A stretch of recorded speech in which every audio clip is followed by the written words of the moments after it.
There was a small, bustling town in eastern Nigeria called Umuoke, where the Okafor family lived in a grand mansion on the hill.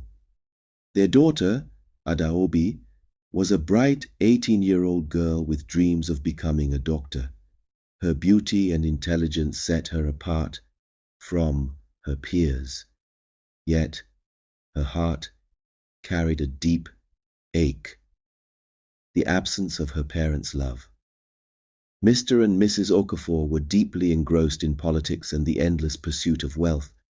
They attended lavish gatherings, campaigned for powerful figures, and neglected the tender hands that longed for their guidance. In the absence of her parents' attention, Adaobi found solace in her school, where her class teacher, Mr. Adam, became her confidant. Mr. Adam was charming, with a way of making his students feel seen and valued. He would often praise Adaobi's intelligence and compliment her, saying she had the potential to change the world. Over time, his attention grew more personal. He would ask about her dreams, her frustrations, and her family. To Adaobi, these conversations felt like the affection she had always craved. As the weeks turned into months, Adaobi's bond with Mr. Adam deepened. She began to trust him more than anyone else.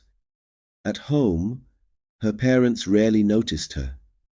They were either glued to their phones, managing their political campaigns, or traveling for meetings.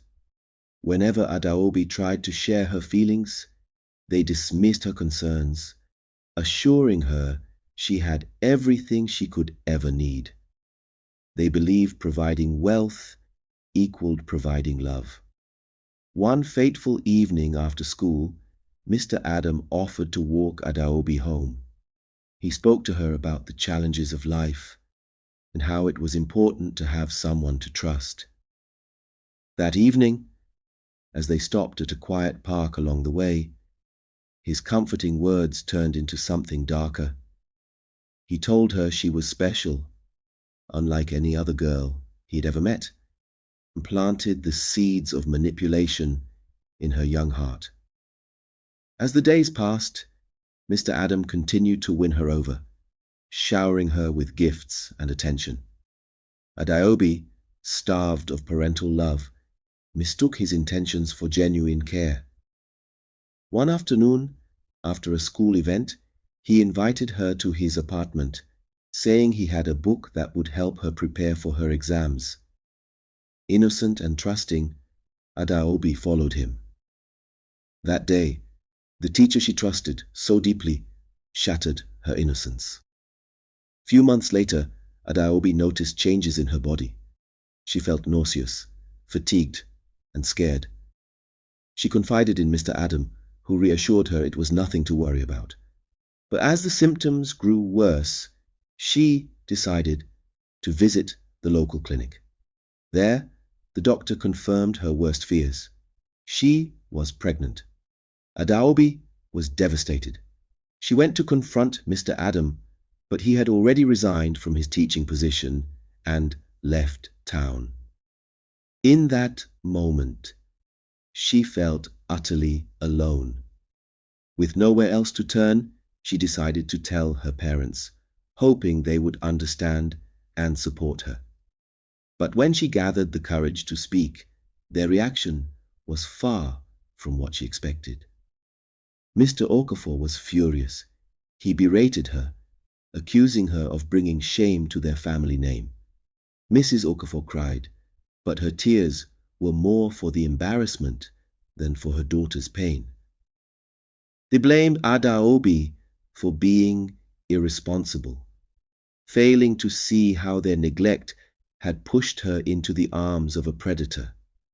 Rather than offering her comfort, they distanced themselves further, instructing her to stay out of sight until they figured out a solution. Alone and broken, Adaobi decided to stay with her grandmother in a nearby village. Her grandmother, Mama Nkechi, was a kind and wise woman who welcomed her with open arms. For the first time in months, Adaobi felt safe. Mama Nkechi listened to her story without judgment, offering her a shoulder to cry on and words of wisdom. "My child," she said one evening, "the world can be cruel, but you must not let it define your future. You are stronger than you know." As the months passed, Adaobi found strength in her grandmother's love. She began helping with chores, learning to weave baskets and sell them in the market. Despite the whispers and judgment from villagers, she held her head high, determined to rebuild her life for the sake of her unborn child. Mama Nkechi encouraged her to return to school after giving birth, assuring her that one mistake did not define a lifetime. Meanwhile, back in Umuoke, Mr. and Mrs. Okafor's political aspirations began to crumble. Scandals surfaced about their dealings, and their once loyal supporters turned their backs on them. In their lowest moments, they began to reflect on their choices and realized how much they had failed their daughter. But by the time they decided to visit Adaobi, she had already given birth to a baby girl and was thriving in her new life. After many years, Mr. and Mrs. Okafor apologized profusely, begging for her forgiveness. The reunion was emotional. Adaobi, though still hurt, chose to forgive them, understanding that holding on to bitterness would only hinder her growth. She named her daughter Chiamaka, meaning God is beautiful, as a testament to the beauty that had come from her pain. Years later, Adaobi became a successful midwife, dedicating her life to helping young girls who found themselves in situations like hers. She worked with local organizations to educate communities about the importance of parental love and attention. Her story became an inspiration, a reminder that even in the face of betrayal and neglect, it was possible to rise above and create a life of purpose and hope. Thanks for listening to my story. I hope you enjoyed it.